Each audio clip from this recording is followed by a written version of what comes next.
Sud Radio, l'invité politique, Jean-Jacques Bourdin. Avec nous, David Lisnard, maire de Cannes, président de Nouvelle Énergie, de l'Association des maires de France. David Lisnard, bonjour. Bonjour. Vous publiez Ainsi va la France aux éditions de l'Observatoire. Je reviendrai sur votre livre tout à l'heure, David Lisnard. Marine Le Pen, condamnée et inéligible pendant 5 ans, a fait appel examiné probablement à l'été 2026. À vos yeux, est-elle une victime ? Il faut que justice soit rendue. On marche tous sur des œufs parce que d'un côté, on ne veut pas affaiblir une institution qui est au cœur de la démocratie, qui est la justice. D'un autre côté, indépendamment de l'affaire Le Pen, moi j'ai longtemps que j'écris sur la nécessité de réformer en profondeur la justice, et il y a un problème, qui est un problème de moyens, qui est un problème d'impartialité d'une partie des magistrats, minoritaire mais importante, et qu'il y a un problème de doctrine et de droit qui se contredit. Donc les faits qui ont été jugés doivent être rejugés en appel, comme c'est le cas pour tout justiciable. Et moi, j'ai pas à les commenter. J'ai lu cette nuit les 154 pages de la décision de justice. Ça semble très avéré. Et parallèlement, la seule question qui légitimement pose débat, c'est celle de l'exécution provisoire. Ça fait débat ici, ça fait débat partout, et c'est normal. La justice est rendue au nom du peuple français. Une décision rendue au nom du peuple français peut-elle contredire une volonté du peuple français si cette volonté était de l'élire ? Donc il faut, la seule solution, et je le dis depuis le début, et j'ai vu que c'était la doctrine qui prévalait hier, c'est que l'appel soit examiné le plus vite possible, et ensuite elle soit confirmée dans sa condamnation, soit infirmée, et c'est comme cela qu'on pourra rétablir un peu de confiance. Bien. Mais il faut revoir le fonctionnement de la justice, indépendamment de l'affaire Le Pen. Indépendamment de l'affaire Le Pen. Parce qu'il ne faut pas oublier David tout le Lisnard, reste. vous ne vous mouillez pas quand même. Vous êtes. Si, je vous dis exactement ce que je pense. Bon, ce que vous pensez, c'est bien. Alors, les juges dans l'affaire Le Pen n'ont-ils pas appliqué une loi votée par le Parlement et soutenue par Marine Le Pen elle-même ? Oui, bien sûr, vous avez raison. Mais moi, je suis pas commentateur ni judiciaire, ni chroniqueur politique. Moi, je suis engagé dans la vie politique pour essayer d'apporter une voix, pour contribuer à redresser le pays. On en a bien besoin. Et aujourd'hui, la loi Sapin 2 qui est évoquée, elle doit s'appliquer. Vous savez, c'est la fameuse phrase du philosophe Alain. Résistance et obéissance. On obéit à la loi. En démocratie, c'est indispensable. Mais on peut résister intellectuellement. Cette loi, moi, je la conteste avant cette affaire Le Pen. Parce que dans mon exercice de mandat local, je dois rendre des comptes. Je dois être sanctionné si je triche, c'est normal. En revanche, elle a complètement bureaucratisé et rendu hystérique une espèce de culte de la transparence. Tous les 3 jours, dès qu'on représente la ville quelque part, dès qu'on fait des déclarations, non pas finir, vous demandez à n'importe quel élu local, on doit quitter les séances du conseil municipal pour des supposés conflits potentiels d'intérêts. Alors ça paraît peut-être abstrait quand on nous écoute, mais en réalité, c'est en train de créer une insécurité juridique. Notamment pour les 500 000 élus locaux qui sont des gens honnêtes, qui bossent, etc. Et je crois qu'on est aussi en matière judiciaire au bout d'un système qui s'effondre. Et moi, mon sujet, c'est de participer au rétablissement du pays. Bien. Le nom d'une magistrate jetée en pâture, des magistrats menacés et qui doivent être protégés, n'est-ce pas là aussi, ou encore, ou comme vous voudrez, une atteinte grave à notre démocratie et à l'état de droit? Je pense que de toute façon, dès qu'on jette personnellement en pâture et qu'on ne reste pas sur du factuel, c'est grave. Oui, je le pense.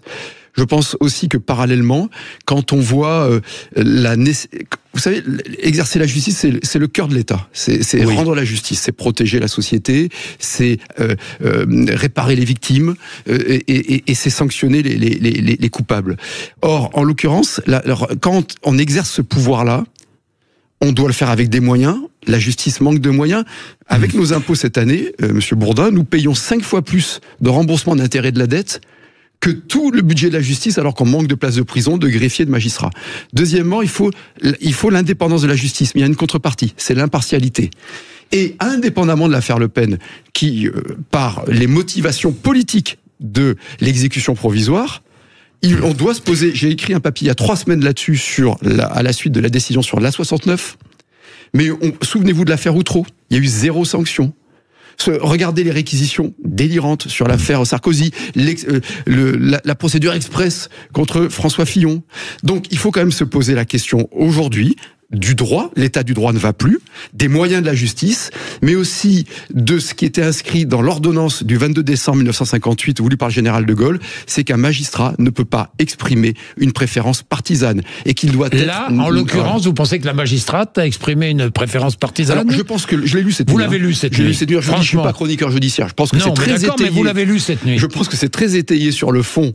Et mais l'appel doit, je dis, confirmer ou infirmer. C'est pas à nous de le dire. Très étayé. Les accusations, c'est-à-dire la condamnation. Voilà, il faut pas oublier. Les preuves sont là. Il faut pas oublier le fond du dossier. C'est qu'il y a une procédure. Il y a détournement de fonds publics. Il y a eu un jugement en première instance qui estime qu'il y a un détournement de fonds publics de plus de 4 millions d'euros. Bon, c'est écrit noir sur blanc avec un tableau, avec tout l'argent, les échanges de SMS, etc. Ensuite, il ne faut pas s'asseoir sur un principe de l'état de droit qui est le double degré de juridiction. Et donc sur la capacité de l'appel d'être respecté. Et c'est là que cette exécution provisoire, qui est quand même fondée sur des motifs un peu délirants, la récidive au départ, je vois pas comment, puisqu'elle n'est plus présidente du RN et elle n'est plus députée européenne. Et deuxièmement, pour ça j'essaie d'être le plus objectif possible et pas avoir considération politicienne. Et deuxièmement, cette espèce d'argument bizarre, qui je crois est page 53, qui consiste à dire que l'exécution provisoire, c'est-à-dire l'exécution immédiate en réalité, d'une inéligibilité, est prononcée parce que il est possible que la condamnation soit confirmée définitivement, c'est-à-dire en deuxième instance. Et là, c'est là qu'il y a un problème. Pour des raisons politiques. Et donc pour des raisons morales. Or, la morale, c'est aux individus de la vivre. Le droit, il n'est pas dans ce champ-là. Alors, David Lisnard, si elle est condamnée en appel, est-ce que ça va la gêner encore un peu plus pour être candidate à la présidence de la République? Écoutez, certainement, c'est pas moi qu'il faut le demander. Moi, j'essaie de proposer un projet pour réformer la justice, pour réformer l'éducation, pour remettre une ambition scientifique à la France, David Lisnard. Voilà, pour réformer la fiscalité, pour que les gens gagnent plus d'argent à la fin du mois. Est-ce qu'il est bien de défiler en soutien ou contre les juges? Alors, défilant contre les juges ou en soutien contre moi, je trouve pas ça bien. En revanche, proposer une réforme de la loi, je trouve ça tout à fait légitime, y compris de la loi Sapin 2, et ensuite qu'il y ait une stratégie politique du RN de soutien à sa leader, c'est normal. Enfin, on peut pas reprocher au Rassemblement national de faire de la politique. Alors, vous êtes d'accord avec la suppression de l'exécution provisoire en cas d'inéligibilité? C'est ce que demande Éric Ciotti, pardon. Je veux le rappeler quand même, il est lui aussi, il fait l'objet d'une enquête pour détournement de fonds publics. Pardon de dire que François Bayrou, qui appuie cette idée... Pardonnez-moi, mais je crois que l'enquête sur Éric Ciotti, elle a été classée sans suite, parce que je crois... Elle a été classée sans suite. Vous vérifierez, mais il me semble qu'il a été démontré qu'il n'y avait pas eu de détournement. Dans tous les cas, François Bayrou, lui, est toujours poursuivi pour détournement de fonds publics. Et il appuie cette requête. Oui, puis il y avait aussi des suspicions sur le financement de la campagne électorale du président de la République. Quand il était à Bercy. Bien sûr. On se demande où en est cette procédure. Bien sûr. J'ai vu, moi, à l'époque... Bien sûr. C'était ma première... Vous avez raison. Ma première matinale de ma vie, c'était quand j'étais porte-parole de François Fillon, c'était devant vous. Et c'était le lendemain du Canard enchaîné. J'oublie pas le tsunami médiatique et la procédure express de la justice sur François Fillon. Donc on a le droit quand même, tout en étant très attaché à la démocratie, de poser la question. Aujourd'hui, l'exercice de la justice, quand il y a eu le mur des cons, quand vous avez... C'était un syndicat de la magistrature, c'était pas tous les magistrats. Qui représente 33%. Et il y a d'autres syndicats de la magistrature, eux qui restent dans leur rôle, c'est-à-dire de se battre pour des moyens pour la justice. Exactement. Quand j'entends Béatrice Brugère pour FO, je la trouve très respectable, il y en a d'autres, si vous voulez. Mais quand vous avez un tiers des magistrats qui remettent en cause ce qui est la base de la justice, c'est-à-dire l'impartialité dans une démocratie, eh bien, à un moment donné, moi, c'est pour ça que je propose l'interdiction du syndicat de la magistrature. Je pense que dans son objet même, dans ses motivations même, je suis parce que ce syndicat fait de la politique. Oui, et que je suis pour le droit syndical des magistrats, pour défendre les moyens, pour parler de doctrine, mais pas pour faire de la politique. Est-ce que vous n'avez pas le sentiment que les Français ont l'impression que les politiques ont envie de devenir en permanence injusticiables? Je crois pas, parce que d'abord, les politiques, c'est quoi? C'est une punition collective. C'est une punition collective. C'est vrai. C'est une punition collective. Et aujourd'hui, pardonnez-moi, mais quand vous voyez de Juppé à aujourd'hui Nicolas Sarkozy, etc., je pense que notre démocratie a beaucoup progressé. Mais pas que Juppé, Cahuzac, le maire de Toulon, Falco, j'en donne des dizaines et des dizaines. Et avec une justice qui est implacable. Ce qui est aussi difficile, c'est que moi, je le vois avec des élus locaux. Pardonnez-moi, moi je suis un élu local. Où vous pouvez être mis en cause sur n'importe quelle suspicion. Vous êtes innocenté 3 ans après. Mais n'importe quel ragot aujourd'hui, vous pouvez faire l'objet d'une dénonciation calomnieuse qui peut vous amener jusqu'à une mise en examen et ensuite vous êtes condamné ou innocenté.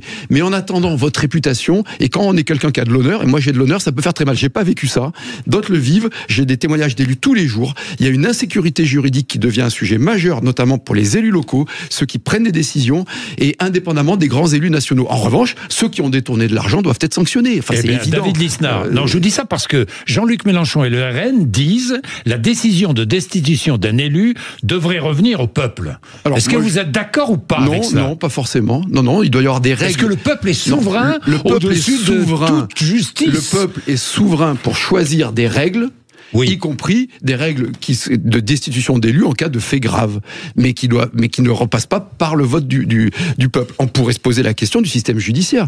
Est-ce qu'il ne faudrait pas, comme dans certains pays, que des magistrats... Il faut que quand vous avez un pouvoir, vous devez avoir un contre-pouvoir. Que les magistrats soient élus ? Pourquoi pas ? Je n'ai pas la réponse, mais c'est une question que je pose. C'est-à-dire qu'à un moment donné, moi, je suis élu, je rends des comptes. Je rends des comptes aux citoyens électeurs et je rends des comptes éventuellement aux magistrats, ce qui est normal. Je dois rendre des comptes et être évalué et jugé, y compris civilement, politiquement et pénalement potentiellement. En revanche, lorsqu'un magistrat fait une erreur, lorsqu'il embastille quelqu'un à tort, ou au contraire, parce qu'il remet en liberté des gens dangereux, parce que le problème, c'est que là, on voit une justice implacable. Très bien. Pourquoi n'est-elle pas implacable avec les gens qu'on arrête toutes les nuits ? Moi, je peux vous dire que ce n'est pas des cas de figure. Je peux vous le démontrer. La semaine dernière, on a eu des personnes qu'on arrête le lundi, qui sont en situation irrégulière sur le territoire national, qui s'attaquent à des personnes au cutter dans un bus. Et 3 jours après, il est déclaré irresponsable, on le retrouve dans la rue. La semaine d'avant, un multirécidiviste qui est arrêté parce qu'il dégradait une voiture de police municipale. On le remet à l'autorité judiciaire. 4 jours après, souvenez-vous, c'est pas vieux, il attaque 4 policiers nationaux à Cannes avec un couteau. C'était il y a 2 semaines. Oui, je me souviens. Donc, à un moment donné, ce décalage-là, il n'est plus supportable. Et la justice, elle doit aussi protéger la société, évidemment face à des élus potentiellement délinquants, mais aussi à tous ceux qui s'attaquent à nos enfants, à tous ceux qui nous agressent, à tous ceux qui n'ont rien à faire sur le territoire national. Ainsi va la France. C'est le titre de votre livre, Ainsi va la France. Très David bonne Lisnard, candidat en 2027 ? Je propose... Franchement, dites-nous, parce que maintenant, on sait Bourdin, d'abord, je ne réponds que franchement. La franchise, c'est pas toujours d'être péremptoire, c'est vrai. Dire oui ou non à tout, parce que il faut être en capacité de. Donc je fais tout pour être en capacité de... D'être candidat en 2027. Oui, bien sûr, d'être candidat à la présidentielle, d'avoir des candidats aux législatives, et de faire en sorte que des idées qui sont fondées sur la liberté de création, donc libérer le pays de l'excès de bureaucratie, de l'excès de fiscalité, de l'excès d'impôts, de toutes ces contraintes. Je peux vous en citer une multitude d'exemples et j'ai un plan pour le libérer. Fondé aussi sur l'ordre, comment on rétablit l'ordre, et fondé sur la dignité individuelle, c'est-à-dire un sursaut éducatif, un redressement culturel, éducatif et scientifique. Je souhaite que ce projet sur lequel je travaille beaucoup, nous travaillons beaucoup, puisse gagner, et je suis heureux de voir que des idées que j'avance depuis des années, qui n'étaient balayées du débat, aujourd'hui reviennent au cœur du débat politique, comme la retraite par capitalisation pour notamment les travailleurs les plus modestes, pour qu'ils aient enfin un capital à eux, de réformer totalement la sectorisation scolaire qui est au nom de l'égalitarisme, est en train de sacrifier des milliers de gamins, notamment des classes populaires, dans des écoles qui sont des ghettos, de reporter une ambition scientifique dès le plus jeune âge, dès l'école primaire, pour qu'on retrouve la raison critique et qu'on devienne une superpuissance éducative et scientifique. Ce projet-là, j'ai envie de le faire gagner parce que je crois qu'il est utile au pays. Large primaire, on fait un peu de politique rapidement. Vous demandez une large primaire qui va de Gabriel Attal à Éric Zemmour, avec le RN. Non, parce que le RN a lui-même tranché, il a dit qu'il n'était pas de droite. Chez un de vos confrères d'une chaîne d'infos. Pour vous, le RN n'est pas de droite. Mais c'est ce qu'a dit Marine Le Pen. Alors, je peux le citer, je ne sais pas si j'ai le droit de citer la concurrence, mais c'était sur LCI en l'occurrence. Bien sûr. Et chez Darius Rogemin, où Darius Rogemin, je lui dis, alors, ceux qui proposent de supprimer telle et telle agence, comme je le fais moi, avec Nouvelle Énergie, ceux qui proposent de créer de la productivité dans la fonction publique, de donner des moyens à l'État de se réformer, d'être moderne et d'avoir moins de masse salariale, mais des gens mieux payés, elle balaye ça en disant ça, ce sont des idées de droite, c'est pas moi. Donc pour moi, et je trouve que le projet du Rassemblement national est un projet socialiste sur le plan économique. Et je trouve que toute sa matrice, c'est une matrice étatiste, interventionniste. C'est tout, pour moi, elle est la dernière expression de l'État-providence qui s'écroule. Et c'est pourquoi je pense que Nouvelle Énergie a une voix originale, parce que nous sommes les seuls à dire que l'avenir de la France ne peut passer que si chaque individu peut être propriétaire de sa vie, par une instruction de qualité, par une fiscalité qui ne soit pas spoliatrice, par le respect de la propriété privée, qui est le gage de la liberté et de la prospérité. Et c'est ce que j'essaie de développer. Donc là-dessus, il y a un principe de réalité. Il faut éviter 2 écueils. Je vais très vite. L'écueil de la compromission sur le contenu. Il faut un projet qui soit respecté dans son intégrité. Il faut plus faire du en même temps. Essayer de plaire à la gauche, à la droite, au centre. Ça ne fonctionne pas. Il faut aller très vite, très fort dans une radicalité qui est le contraire de l'extrémisme pour réformer le pays. Donc, et deuxièmement, il faut éviter que le premier tour de la présidentielle divise un camp qui va de Gabriel Attal jusqu'à la droite la plus forte qui est aujourd'hui, enfin la plus forte, la plus extrême à droite qui est celle d'Éric Zemmour, etc. Et donc, tous ceux qui se centre de droite, il faut qu'il y ait un seul candidat et qu'il y ait un projet fort. Donc il faut, par défaut de leader naturel, moi j'aurais aimé qu'il y ait un leader naturel à la Sarkozy en 2007, c'est pas le cas. Bien, il faut une compétition qui permet de désigner une ou un candidat, que les autres s'engagent. Je ne demande pas à les soutenir, je ne demande pas à Gabriel Attal, etc. Mais de ne pas les perturber et que le projet ne soit pas un projet de compromission. C'est comme ça qu'on redressera le pays. Et Bruno Retailleau, qui est l'un de ces hommes. Et que je soutiens pour la présidence de LR. Vous soutenez pour la présidence de LR. Est-ce qu'il n'a pas été désavoué par Emmanuel Macron, qui a renoué un dialogue direct avec le président algérien Tebboune? Non, mais que le président de la République dialogue directement avec un chef d'État, c'est normal. Avec tous les chefs d'État, y compris les pires. Je veux dire, ça fait partie de la diplomatie. Moi, ce que je veux maintenant, c'est des actes.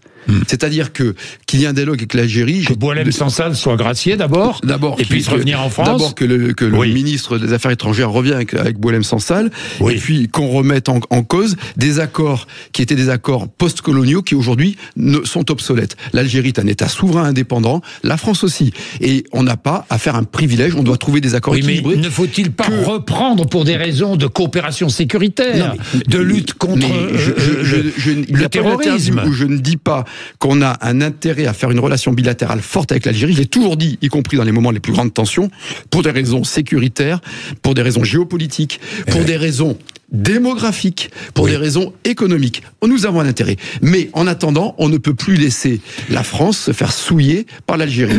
L'Algérie doit récupérer ses délinquants, ses ressortissants délinquants qui n'ont rien à faire en France. Lorsque vous avez 14 récidives et demande à l'Algérie de récupérer un voyou, quel est le pays qui peut accepter, comme le fait la France, d'être aussi faible? Donc, il faut maintenant qu'on soit respecté et que l'Algérie récupère ses voyous, comme les autres pays. D'ailleurs, il n'y a pas que l'Algérie. Que parallèlement nous récupérions Boualem Sansal, et puis je pense qu'il y a un geste à faire aussi, c'est sur Abdeslam Bouchouareb. Abdeslam Bouchouareb est un ancien dignitaire algérien, ministre, vice-président du Parlement, etc. Moi je vais pas le juger, c'est pas mon sujet. Il a été condamné à plusieurs reprises par contumace parce qu'il était absent en Algérie. Il est détenu en France. Qu'on lui accorde, qu'on accorde à l'Algérie le fait de le récupérer. Pourquoi, avec mes impôts, pourquoi on s'occuperait de cet homme? Donc moi je suis ni pour ni contre lui, c'est pas mon sujet, je le connais pas et je n'ai pas à le juger. Il est algérien. Il doit être extradé. Il doit être extradé. Voilà. Et ça, vous voyez, et donc c'est à l'Algérie de décider ce qu'elle fait de son ressortissant. Boualem Sansal, il est français et algérien. Il est innocent. Il est pris en otage par l'Algérie. Et donc l'Algérie doit récupérer ses voyous, doit accepter de remettre en cause l'accord de 68 et aujourd'hui doit nous permettre de régler les flux migratoires, car il faut couper le robinet de l'immigration en Donald France. Trump veut lancer aujourd'hui ce qu'il appelle la mère de toutes les batailles commerciales, imposer des droits de douane à tout le monde, au monde entier. Comment répondre? D'abord en rappelant un principe que beaucoup oublient en France, c'est que le libre-échange est une source de richesse des nations. En revanche, et donc tout ce qui porte atteinte au libre-échange porte atteinte à la richesse des nations. Et il porte atteinte au libre-échange, Donald Trump? En l'occurrence, oui, mais pas que lui. Non. Tous les pays, il faut sortir de l'hypocrisie. Moi, je suis contre les mesures protectionnistes de Donald Trump, mais l'Union européenne aussi fait des mesures parfois de protectionnisme. Avec les Chinois, par exemple. À juste raison, non? À juste raison ou pas? Si vous voulez, c'est comme la guerre. parfois il faut faire la guerre pour retrouver la paix. Et parfois, il faut de la réciprocité, il faut se faire respecter dans les échanges internationaux. Donc, il faut qu'il y ait une équité commerciale. Or, on a souvent été naïf et tendre, on a pensé qu'on n'était qu'un marché open bar. Et ça, c'est plus possible. En revanche, ce que je veux dire, c'est que, donc, il y a des moments de tension où on met des droits de douane pour discuter, mais qu'à terme, l'objectif, ça doit être un échange équilibré, avec un droit international qui veille à l'équilibre des échanges. De même que l'objectif, ça doit être la paix et pas la guerre. Mais que parfois, il faut faire la guerre pour se faire respecter. Donc, si Donald Trump veut faire la guerre commerciale, eh bien, il faudra savoir répondre, mais ne soyons pas hypocrites lorsque, juste là-dessus, ça m'avait exaspéré, que la présidente de la Commission européenne, qui parfois s'octroie des responsabilités qu'elle n'a pas et qui sont du ressort des nations, dit qu'elle va, par exemple, sanctionner commercialement le bourbon, c'est-à-dire le whisky américain. Pourquoi dire ça ? Pourquoi dire ça ? Évidemment, la réaction immédiate de Donald Trump, c'est « je vais sanctionner le cognac et le vin français ». Mais pourquoi ? Parce que c'est une position très allemande. Les Allemands ont très peu de répercussions là-dessus. Et c'est nous, une fois de plus, qui allons en payer les frais. Donc, on doit faire un axe avec l'Allemagne. On a un nouveau chancelier, c'est une opportunité. Beaucoup mieux travailler avec l'Italie pour recréer une relation atlantique et atlantiste qui soit forte et équilibrée. Ne pas nous laisser faire par Donald Trump, mais ne pas non plus être hypocrite de notre côté. David Lisnard, 2 questions. Suppression des ZFE, très vite pour les réponses. Suppression des ZFE. Vous êtes favorable à la suppression ? Oui. Avec l'Association des maires de France. Oui, justement. Nous avons été la seule institution, et j'étais pas encore président, mais j'étais vice-président, à dire que la loi climat et résilience était une loi à fragmentation bureaucratique antisociale. C'est-à-dire qu'à travers les ZFE, qu'on avait appelé zones de forte exclusion, à travers le zéro artificialisation nette, et à travers les DPE, on allait pénaliser les plus pauvres. Et aujourd'hui, on voudrait nous faire croire que, alors, sur une loi qui a eu aucune étude d'impact social et dont l'étude d'impact environnemental était bidon. Parce que si ça faisait progresser la planète, pourquoi pas ? Mais aujourd'hui, on voudrait nous dire que ça va nous coûter des milliards. C'est insupportable et je appelle votre attention, je vais écrire un papier qui va sortir cet après-midi sur une nouvelle lubie européenne qui s'appelle ETS2. C'est quoi ça ? Alors, c'est encore sur un faux marché droit carbone, parce que le marché carbone, ça peut avoir du sens, qui va être en fait une fiscalité déguisée et qui, à partir de 2027, va faire exploser le prix du fuel et du carburant. À partir du moment où on a interdit le thermique en 2035, on ne peut pas, dans cette période, pénaliser les gens qui n'ont pas les moyens de s'acheter une bagnole électrique. C'est insupportable. Et donc, oui, je suis contre les ZFE. Bon, vous êtes contre, vous allez prendre une initiative, l'Association des maires de France ? Nous, depuis le début, bien. On a été clair là-dessus. Bon, je suis en retard. J'ai quand même 2 questions encore sur le port du voile dans les compétitions sportives. François Bayrou est contre. Il a dit qu'il n'était pas contre le port du voile dans le sport, mais il a dit qu'il était contre le port du voile dans les compétitions sportives. D'abord, il a raison d'être contre, mais je pense qu'il faut bien comprendre que, et c'est là où la ministre des Sports, moi je n'étais pas du tout d'accord avec elle, accepter un signe ostentatoire religieux, là où on doit avoir que le maillot de son club, au-delà des différences religieuses, et pour moi non pas inclusif, mais séparatiste. Donc dans les compétitions sportives, pour discuter avec beaucoup de musulmans compatriotes, je peux vous dire que l'immense majorité, ils sont, y compris les plus pratiquants, ils sont tout à fait d'accord pour qu'il y ait une règle claire, y compris dans les entraînements. Et pas que dans les compétitions. Et moi, je souhaite que sur les équipements municipaux à Cannes, et je l'ai fait pour les piscines où on a interdit le burkini, je souhaite qu'on évite toutes ces bondieuseries dans des sites. À Cannes, ce sera interdit. En tout cas, le signe religieux, mais c'est déjà le cas. Sur tous les terrains de sport. On demande, chacun a accès au sport. Moi, je suis très très soucieux de la garantie de religieuse pour tous, les musulmans, les juifs, et puis pour ceux qui n'ont pas de religion aussi, les catholiques, etc. Et moi-même, j'en ai une, voilà, religion. Mais en revanche, il y a des espaces de neutralité, c'est le sport. Et puisqu'on parle de sport, l'actu d'aujourd'hui, c'est quand même la SCAN qui est en demi-finale, Monsieur Bourdin. Ça, c'est une vraie actu. Alors, vous pensez que la SCAN va aller en finale de la Coupe de France ? Moi, je ne peux pas faire de pronostic avant. J'y serai, évidemment, ce soir. Mais j'y suis, croyez-moi, j'attends que ça. J'ai échangé encore cette nuit avec mon fils. Parce qu'il faut comprendre qu'on a vécu des heures très noires dans ce club. J'essaie d'aller à tous les matchs à domicile depuis que je suis gamin. Mon père était footballeur professionnel et a commencé sa carrière à la SCAN. Je l'ai même vu. Ce maillot rouge et blanc est magnifique. On a retrouvé une équipe qui a un énorme potentiel. Reims, c'est très costaud. Ils viennent de mettre 3 buts à Marseille. Ils sont engouffrés dans les espaces. Cannes, c'est une équipe qui joue beaucoup. Donc, on peut exploser comme on peut faire l'exploit. Je commenterai le match après. C'est comme pour les élections, si vous voulez. Mais avec Cannes, en tout cas. Voilà. Merci, David Lisnard, 8h59. Merci.